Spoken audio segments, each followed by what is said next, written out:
Hi, my name is Taylor Wickmanowski, and in this video I'm going to discuss why I use lecture and discussion as a pedagogical strategy in science class. I know especially in science classes there's a lot of emphasis on doing hands-on and student-driven inquiry-based lessons. I absolutely agree, those are essential components of an effective science class, but there is the question of how do we deliver the content and how do we teach the vocabulary and concepts. So I'm going to tell you my 5 reasons here and my rationale for using lecture and discussion as a strategy. For the first reason, lectures allow for equitable content delivery. And what I mean by that is I can never be quite sure is that all my students have done a reading assignment. So even though I do assign textbook readings, I do assign homework assignments, you know, it's the real world, and sometimes those assignments don't get read and the homework gets copied, and the students haven't really been exposed to the content. So by doing it as in a lecture, I can assure that all kids who are present in class have been exposed to the content that I want them to be exposed to and that I'm going to hold them responsible for.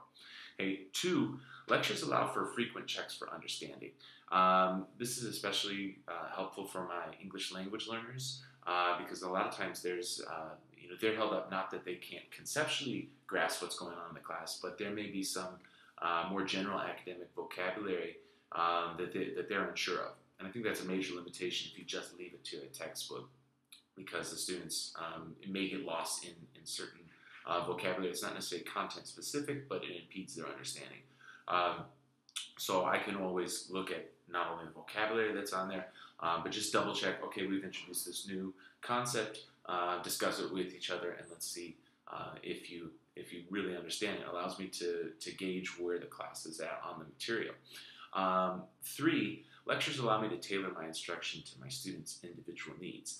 I would never just leave the PowerPoint as it is up there and expect that the students are going to read that and get everything that they should get from that and connect to that. I think that points to another limitation of just using textbook or reading as a way of learning.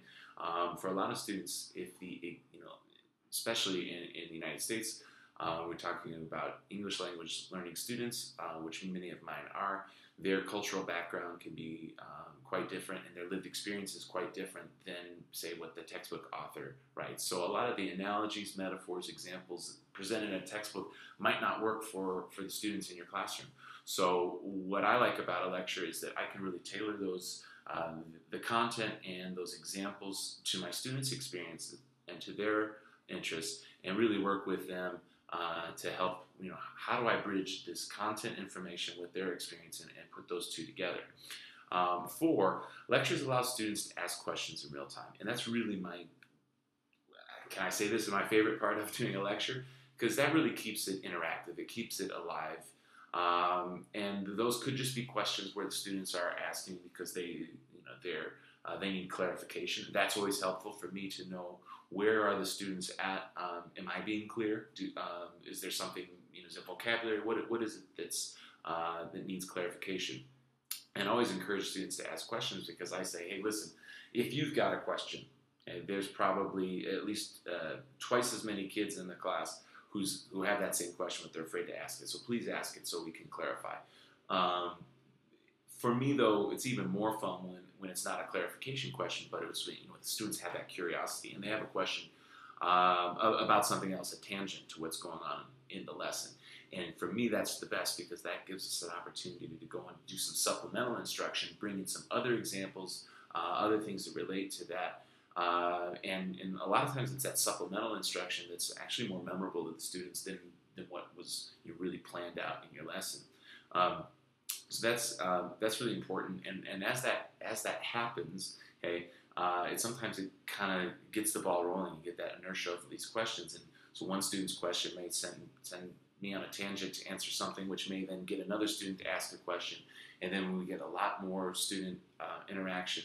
And what I most like about questions is that when a student asks a question, essentially they're saying, hey, I'm ready to learn something. I've got this space set to learn something. And when they're asking questions and they're engaged, then I just know that the learning is going to be much more real and valid and memorable for them in that case.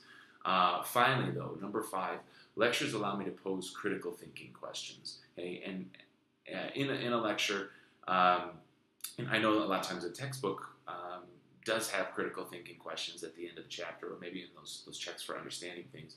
But in the case of doing this in class, what I like about doing this in a lecture, I can ask the kids to integrate what we've talked about, take the concepts and the vocabulary we've been learning, and then I can pose a question to them.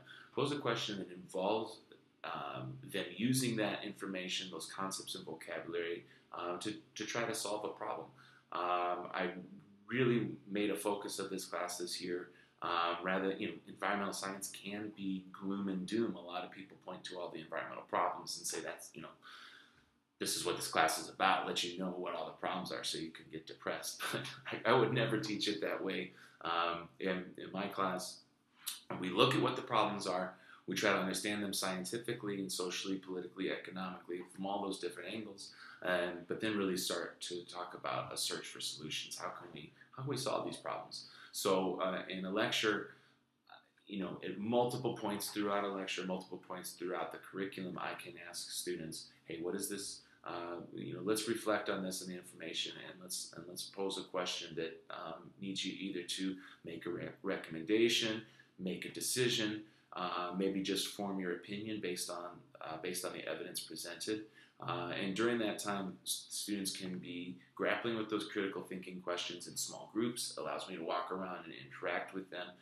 Then they can share out. So a lot of times the discussion, rather than being a separate section of the lesson, can be woven within the presentation itself. And those questions are asked. Students discuss them in small groups. Then they can share those the results of those discussions with their groups, and then hopefully that can lead to deeper content knowledge, deeper conceptual understanding, and then maybe even more questions to propel the discussion. And then again, helps me to better understand my students. What are their interests? What are the best points of entry for delivering further information and further lessons, and again, to tailor them to the students' needs.